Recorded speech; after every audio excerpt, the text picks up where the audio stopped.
नाम, राम नाम, राम नाम।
तात हृदय धीरज धरहु, करहु जो अवसर आजू। उठे भरत गुर बचन सुनी, करन कहु सबु साजू।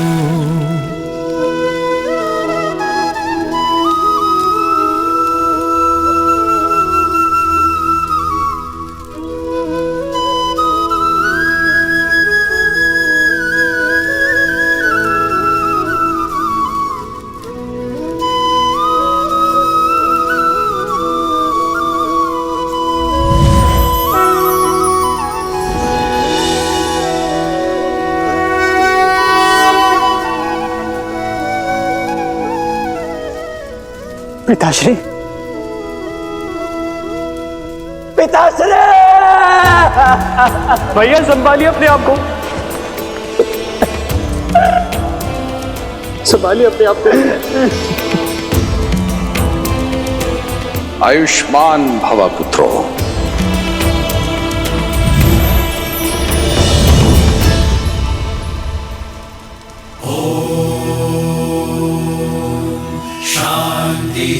शांति शांति अस्तु मा सद्गमय हंसो मा ज्योतिर्गमय।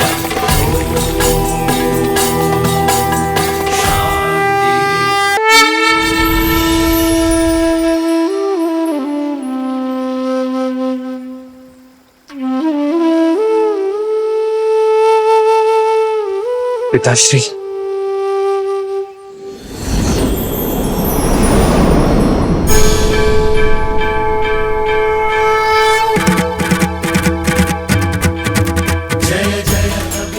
मैं प्रसन्न हुआ मनु, वर मांगो। एक ही अभिलाषा है प्रभु, आप हमारे पुत्र के रूप में जन्म लें।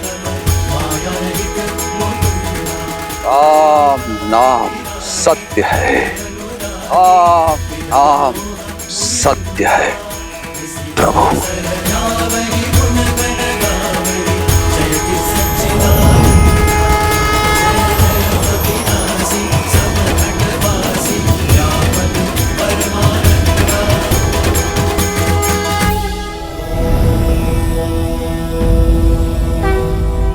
देवी होकर मृत्यु का शोक मना रही हैं। भूल गई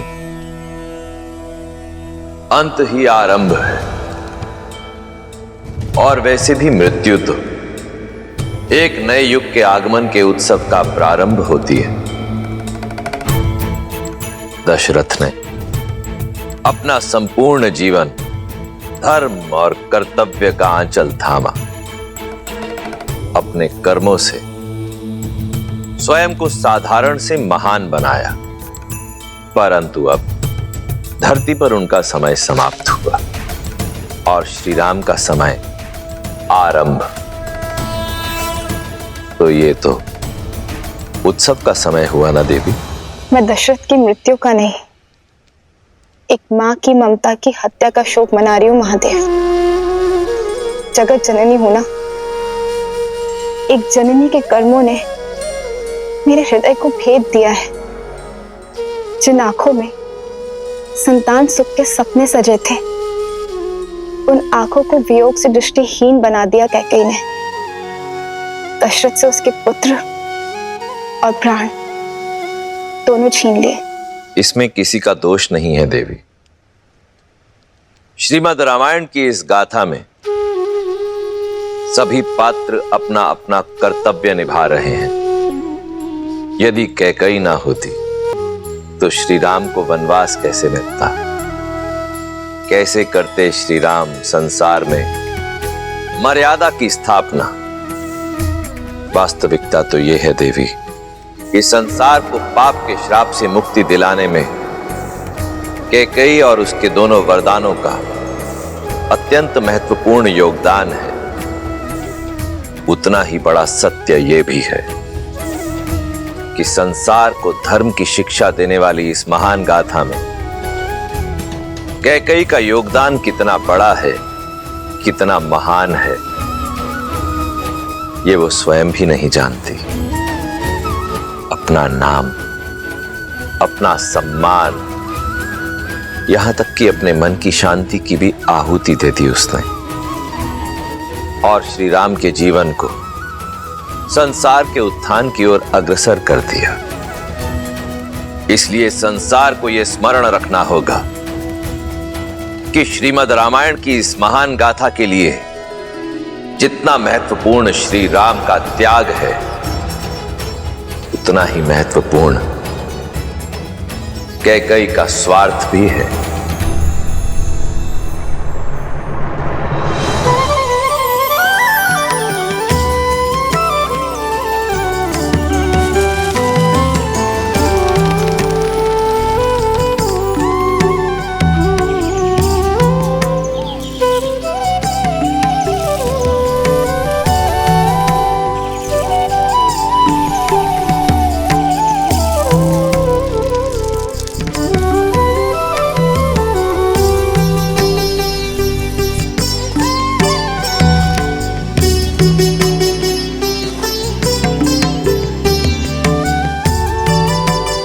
पक्षियों का पेट तो भर दिया, अब तनिक अपना भोजन भी ले लीजिए आर्य।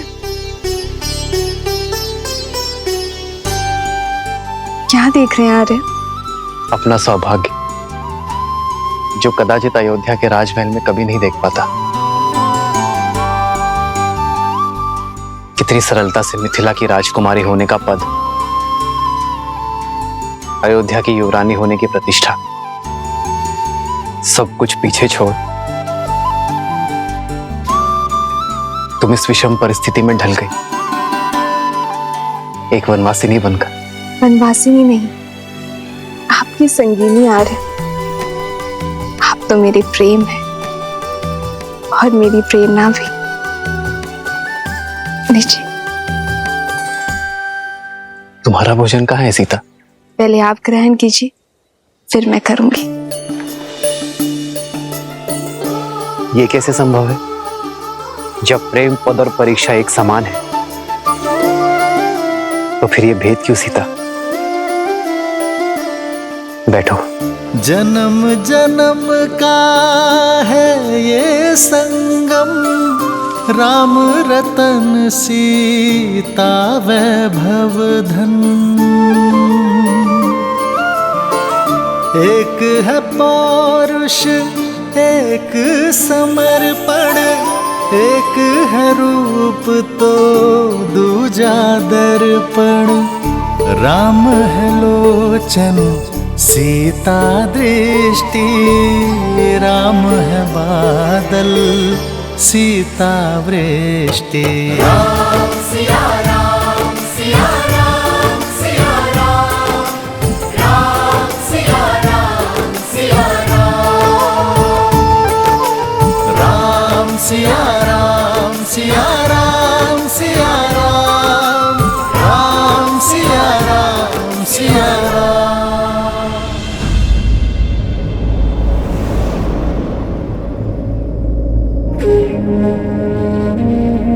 किसी के रोकने से नहीं रुकती। संसार का यही अटल सत्य है और अस्थि विसर्जन ब्रह्मांड में विलीन होने का मार्ग है। 5 तत्वों से बना ये शरीर अंत में 5 तत्वों में ही समा जाता है, कण कण ब्रह्मांड में घुल जाता है। कुमार भरत, महाराज की अस्थि का विसर्जन कीजिए। ये अस्थियां केवल मेरे पिताश्री की ही नहीं, इक्ष्वाकु के वंशज अयोध्यापति महाराज दशरथ की है। इनकी अस्थियों का विसर्जन वही कर सकता है जो महाराज का उद्देश्य और उनका दायित्व अपने सर लेने में सक्षम हो, जो अयोध्या का सच्चा उत्तराधिकारी हो। महाराज की अस्थियों का विसर्जन उनके ज्येष्ठ पुत्र के हाथों ही होना चाहिए, जो कि मैं नहीं, मेरे भैया राम हैं।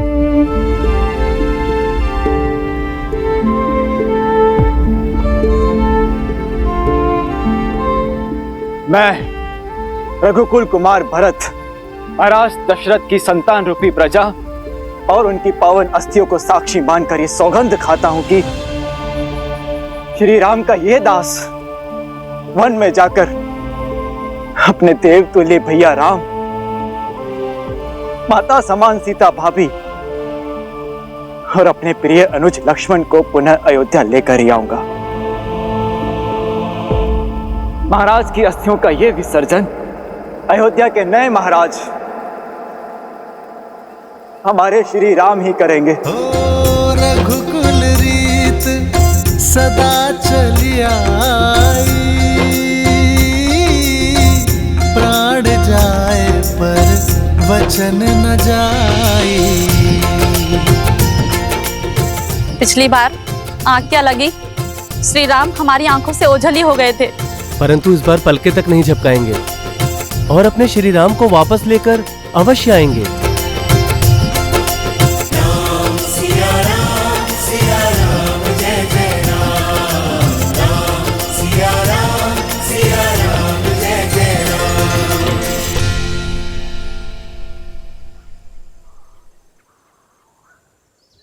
माता, आप दोनों रथ में बैठने की कृपा करें और हम इसी क्षण वन में जाकर अयोध्या की खोई हुई आशा, राम भैया, सीता भाभी और लक्ष्मण को पुनः ले आए। 2 ही रथ क्यों? तुम्हारा रथ कहाँ है भरत? आचार्य, यदि भगवान पीड़ा में हो और कष्ट भोग रहे हो तो भक्त कैसे सुगमता से रह सकता है? मेरे भैया और भाभी वन में पैदल ठोकरे खाते हो तो उनका ये दास रथ में बैठकर कैसे जाए? अतः मैं और शत्रुघ्न पैदल चलकर जाएंगे। जी आचार्य, मैं और भैया पैदल ही जाएंगे उन्हें लेने। आइए माता। रुकिए!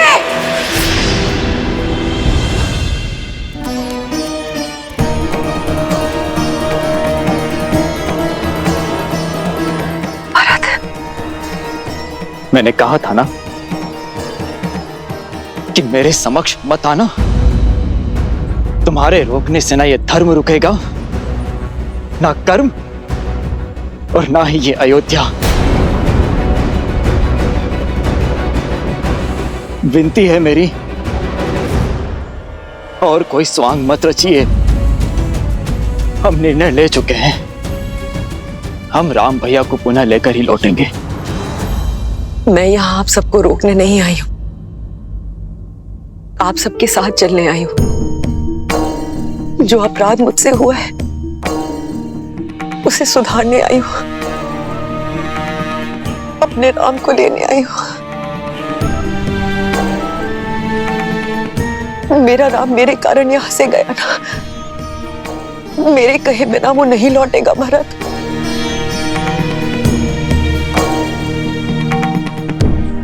अयोध्या का सौभाग्य लौट आए, इसीलिए उन्हें लेने जा रहा हूं मैं। और इस शुभ कार्य में कोई भी अशुभ छाया नहीं पड़नी चाहिए। तुम्हें अपने साथ ले जाने से मेरे राम भैया को आहत पहुंचेगी। अत्यंत प्रेम है ना सिंहासन से, तो जाओ उसी सिंहासन से लिपट के अपने आंसू बहाओ जिसके मोह में पड़कर तुमने इतना बड़ा षड्यंत्र रचा। भरत, भरत मुझे क्षमा कर दो। भरत, शत्रुघ्न, शत्रुघ्न,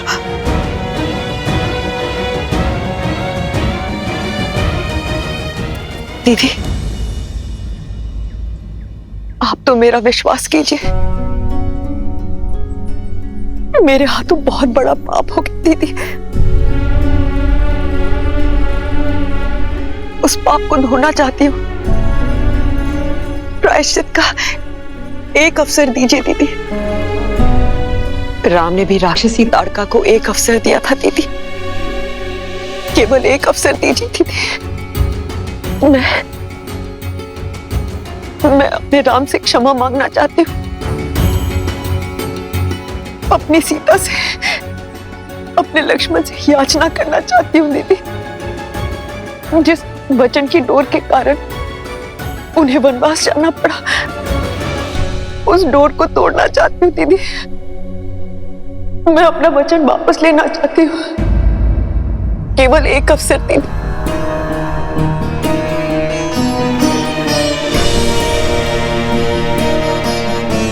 अन्यथा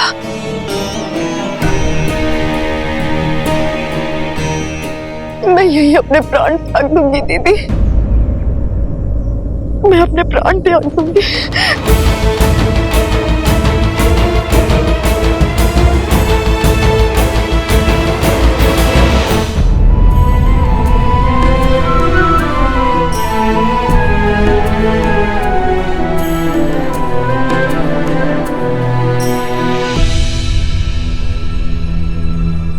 भरत, केके भी हमारे साथ जाएगी। किंतु मां,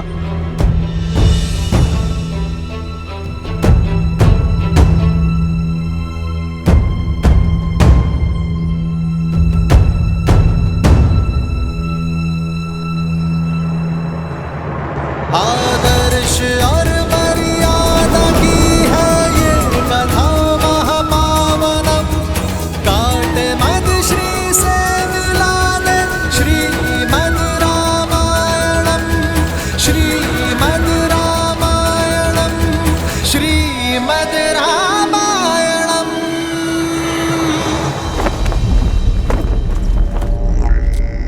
यस्य देवस्य गन्धर्वाः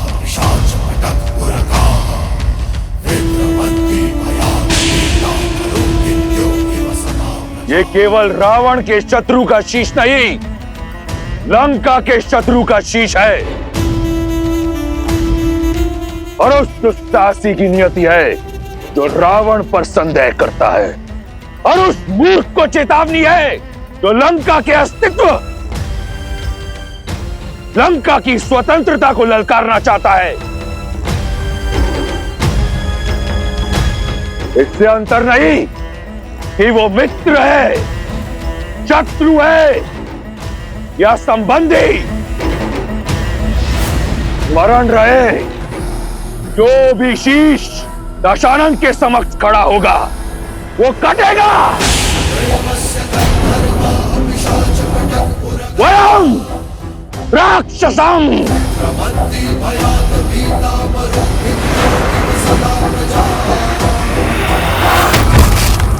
लंकेश दशानन की, लंकेश दशानन की, लंकेश दशानन की।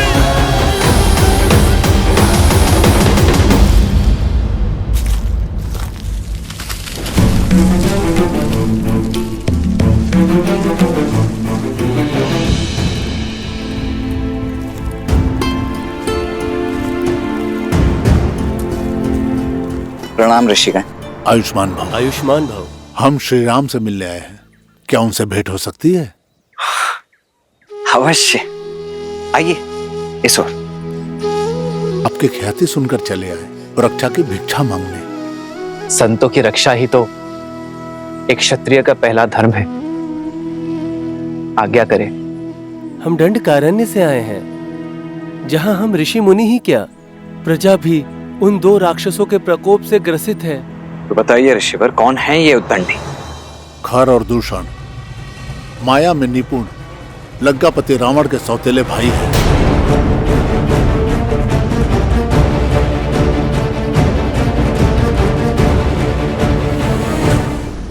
लंकापति रावण का केवल एक ही उद्देश्य है, भय और बल से संपूर्ण जगत को अपने अधीन करना। फिर चाहे धर्म और न्याय की बलि ही क्यों न चढ़े, आतंक की सीमा पार ही क्यों न हो जाए। श्री राम, जैसे आपने तारका वर्ण को ताड़का मुक्त किया, उसी प्रकार से हमारे वर्ण को भी खर और दूषण के आतंक से मुक्त कीजिए। प्रजा की सुरक्षा और संतों की सेवा ही रघुवंश की परंपरा है ऋषिवर। हम उनसे विमुख नहीं हो सकते।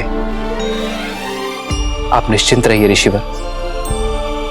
मुझे विश्वास है कि चित्रकूट में कोई बहुत बड़ा उद्देश्य हमारी प्रतीक्षा कर रहा है। कदाचित इसलिए ऋषि भारद्वाज ने हमें यहां रुकने का परामर्श दिया है।